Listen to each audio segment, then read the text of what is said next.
video of some of our conditioning on the pole for abs, arms, and legs so that you guys can reference back to some of the conditioning that we've done and make sure you're still working to improve the areas that you really want to with your home pole. So we're going to start with abs. We're going to go through our fan kick, our crunch, our crunchy buggy, our side crunch, and our basic invert crunch. With these, only do what we have done together in class. If something doesn't look familiar, please don't try and tackle it all by yourself the first time. With our fan kick, I'm going to come to the side of my pole, hip in front, my inside arm wraps around, my outside arm stacks right on top, so I've got a nice frame for my face, and my elbow is in line with my shoulder. And once we're in our strong grip position, I'm going to sweep my inside leg as high as I can, and my outside leg will then follow. So I'm opening and closing a fan. I want you to do this as high as you can with your legs straight.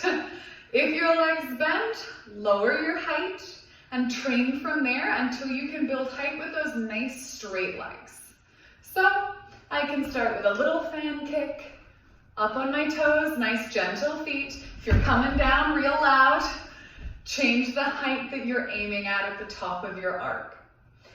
And I want to build until I can comfortably, with my shoulders down and my arms braced, give myself a nice big controlled fan. Some advancements for this, if you've already got your nice big fan, so I want you to think about stopping in the middle in that straddle position and then continuing. So if I'm going to do a pause fan kick, I'm going to come through, stop at the middle, and then finish off nice and controlled the whole time. We can also do this from the air. So if you've got your fan kick, you've got your straddle pause fan kick, we can then do a little climb or a pull up. And we can do our fan kick without our feet touching the ground to build some of that aerial strength and that manipulation of lifting your legs when they have nothing to kick or push off of. So I can start with my arms higher, lift up into that fan kick position or climb to it, and then do my fan kick again, and then drop down. This is also going to be an arm exercise, because if as you do that fan kick, your arms straighten, you're not quite strong enough for it yet. So keep building up, holding in that passe position until you can manipulate the legs without the arms or shoulders giving out on you. So as our fan kick, we have our crunch, which is in that similar position. So I'm going to come to the same bracing point. I'm going to lift my inside knee and then my outside knee if this is still a beginning move for you. So I'm going to lift and touch back down, keeping that brace through my arms so that when I lift my feet, I don't start to sink down. If you can do that pretty easily, we're going to lift both legs at the same time. And if that's something you can do for 5 to 10 reps, we're going to start training that straddle lift with our nice straight legs. Remember with all of these to do them on both sides and an equal number. If you do 10 on your good side, do 10 on your bad side.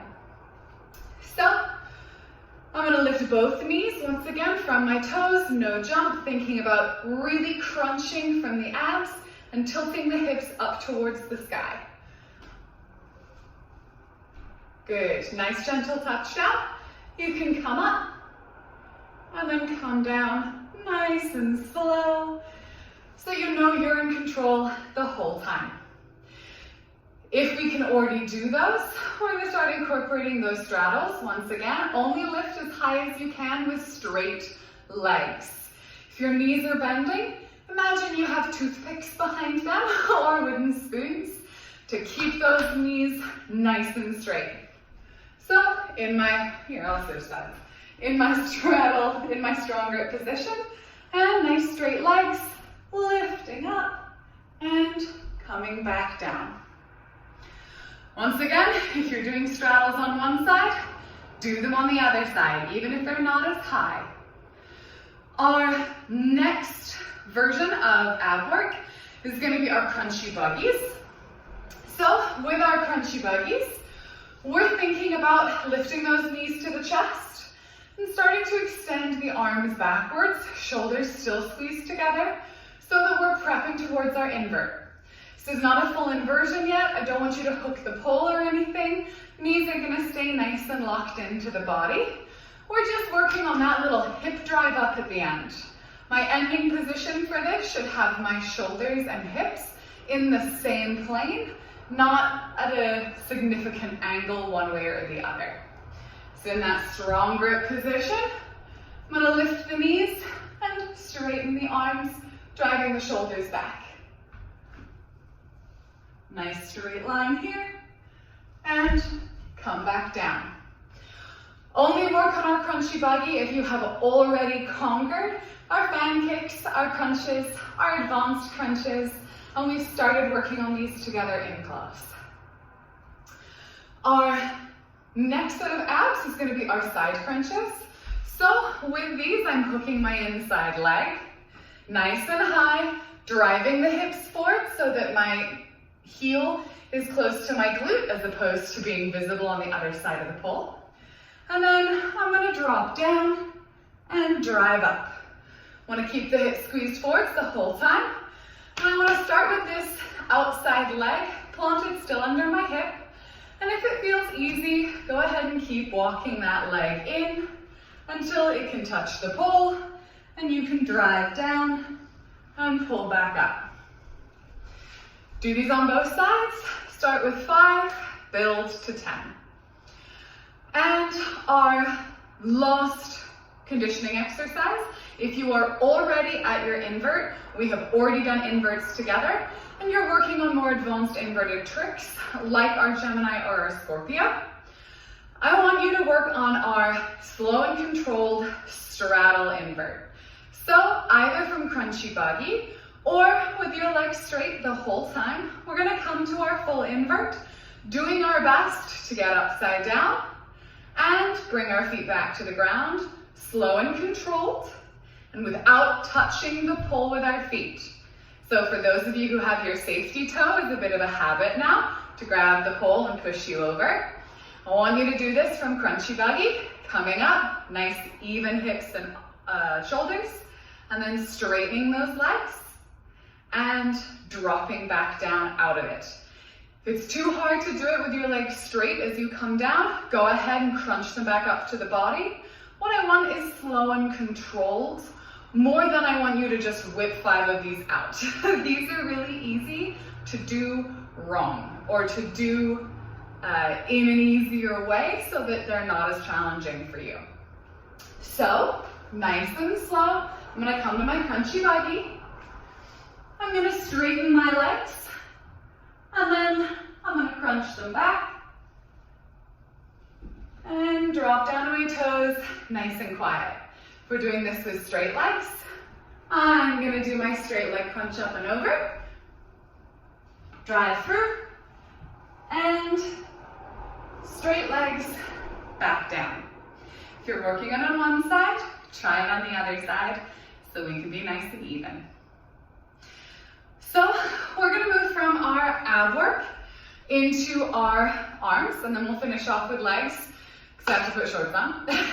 So for our arms, we're going to do our pull-up from the floor, our bracket grip, and some of our handstand work. So for my pull-up, this is our nice stacked chest to pull, hands above the head, little bend in the elbows, shoulders down. I don't want my shoulders to climb up into my neck as I go through this. I want them to stay down, and we're either going to just twinkle toe the feet, not letting the shoulders cave, or we're going to pull up, hands face to hands, and back down without letting this become a bit of a chokehold around the neck with the shoulders. Switch which hand is on top as you go through these. And if you are concerned that you feel like you're jumping, or you notice that your takeoff is a little bit easier than you're coming back down, I want you to move these to the ground. So I'm going to come to a straddle sit around the pole, pelvis to the pole, feet flexed, hands above the head, and I'm going to lift. Now my goal is to flex my feet and bring my legs with me. But it's okay if that doesn't happen, because what this is going to do is if you're pushing through your heels, you're going to drive your pelvis into the pole. You shouldn't feel the pressure around your pelvis increase as you lift. If you're feeling that, that's telling you that probably subconsciously, you're trying to cheat. You're trying to push through your legs to get you off the ground instead of relying on your arms, shoulders, and back muscles. So, hands above the head and lift. Or leave the heels down, but lift through the arms so that you're not driving the pelvis forwards. Those are good to check in with, even if you've got your pull-up, just to make sure you're not picking up bad feet habits as we go along. So from our pull-up, we have our bracket grip pull-up. With our bracket grip, this is definitely one. If we haven't done it together, please don't try it on your own. I'm going to start with my low hand in my, I'm going to start my low hand in my shotgun grip. So finger pointing down, making sure the palm of the hand is against the pole, and the wrist and elbow are in line with each other. The elbow's not twisting out. My shoulders are back and down. My other hand stacks on top. Similar to our pull-ups, I want to make sure my shoulders are down, and I don't want to have my hands so spread out that my shoulders are kind of at this angle. I want everything nice and engaged. I'm either going to bend my elbow to drive it into my side, or I'm going to keep it nice and straight, as long as I can keep it straight without compromising that forearm. I'm going to pull hard through my top arm, push hard through my bottom arm to create enough space that I can lift my toes and eventually straddle my legs up and out and back. What I don't want is as I lift up, I don't want to swing my pelvis into the pole. I want to make sure this bottom arm is able to support you. When we come out of this, I'm dropping my high hand first, and I'm unrolling my wrist as opposed to just dropping out, so that we can make sure that forearm is in a nice supported position the entire time. If we do this on one side, don't forget we're doing it on the other. And roll it up. Our last bit of specific arm work is going to be our handstands. Now, if you are inverting, you can get into your handstand from your crucifix.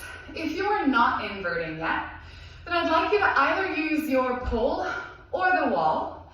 If we're using our at-home poles and we're not real confident in our inversions or our no-hands crucifix, we are going to put our rear ends against the pole, drop the hands down, walk the legs back so you can get the hands where you want them to be. One leg is going to come up to hook the pole, and the other leg is going to follow. Now I'm going to have nice tight abs here, nice strong back, and if we can, we're going to play with the idea of starting to move our weight from the pole into our hands. It's okay if both legs don't come off yet. It's also okay if you need to do this from a forearm brace instead of from a handstand. We're focusing on keeping those shoulders back and down, not letting the head touch the ground. When you do your handstands, make sure you come up and out of them nice and slowly. This is a lot of upside down time, and it's a lot of blood work for your shoulders into your neck and head. So when you come down, make sure you come down slow and controlled, and stay on the ground for as long as you need to before standing up or repeating your handstand process. So we're going to move to our legs and some combination exercises. So I will see you right after I put on some shirts. So with our leg work, we're going to be doing a lot of climbs, because your climbs are sort of our full body, but they're also some of the best lifts and positions we can get into for our legs. First thing we're going to do is just our standard climb. And with our standard climb, we're gonna play a little bit with getting into it to make sure that you're utilizing those legs. So we're gonna do some carousel squats and then some squats on the pole instead of just our normal standard climb. With my carousel squat, I'm bringing one leg up like I would to start my climb. Both hands are up top. I'm gonna push hard through this leg to lift, not jump, up off the ground. And then we're gonna do squats from here, driving through that bottom leg so that it can help to support me. However many we do on one side, we're doing on the other side. With these, I want to make sure that I'm bracing that knee and it's not popping out every time I squat down. This is all about finding that perfect squat position for your back leg and then holding it there. So my leg drives through the thigh, but it doesn't move across the foot, shin, or knee. After your carousel kicks, making sure you're lifting, not jumping, we're gonna go into our pole squat, which was our prep position for our climb. So I'm gonna come up, nice tight squeeze with the legs, squat back, and think about releasing with the arms.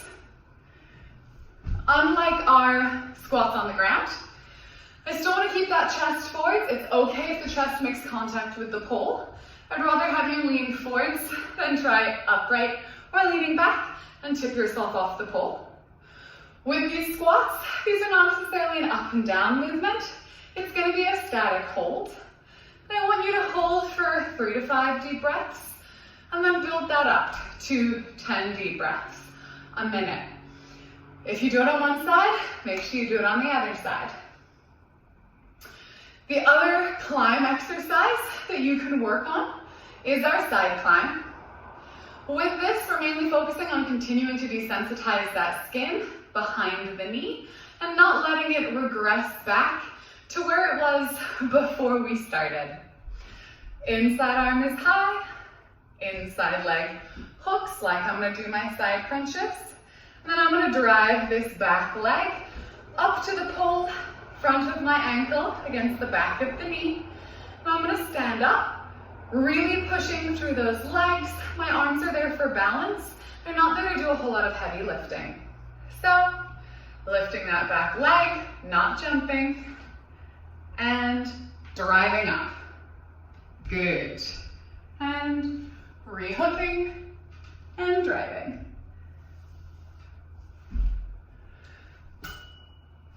Make sure you do it on both sides. Ideally, since we're all gonna have pretty short in-home poles, it's all right if you just do one stand, come off the pole, and do another. It doesn't have to be a continuous climb at this point. The last exercise that we're gonna do on our poles for kind of our full body is going to be our sit climb or our phoenix climb. With our sit climb, it's exactly what it sounds like. I want you to come to a comfortable sit, either on the floor or midway up the pole. We're gonna cross our legs, brace our hands high, open the legs, and pull up.